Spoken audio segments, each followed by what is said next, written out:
आज हामी यो भिडियोमा एरिक बाइन्डिङ टुल अथवा स्टिल बाइन्डिङ टुल कसरी प्रयोग गर्न सकिन्छ भनेर देखाउन गइरहेका छौं। सबैभन्दा पहिला मेटल स्ट्र्यापलाई पोलमा राख्नुस्। बकलको सहायताले मेटल स्ट्र्यापलाई एडजस्ट गर्नुस् पोलमा।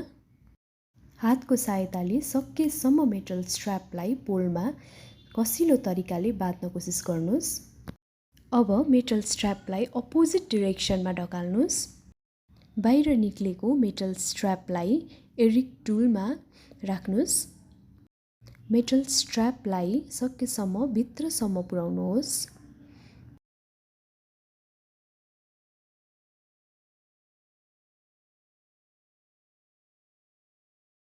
मेटल स्ट्र्याप भित्रसम्म पुगिसकेपछि अब यसलाई कस्दै लानुस्। यहाँनिर भिडियोमा देखाएको अनुसारले यसलाई सकेसम्म भित्रसम्म कस्दै जानु होला।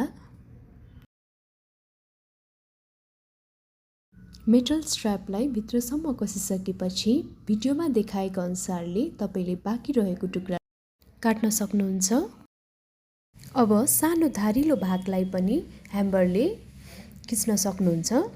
यसरी स्टिल बाइन्डिङ टुल चाहिँ पोलहरुमा मेटल स्ट्र्याप राख्नको लागि एकदमै उपयोगी साबित हुन्छ।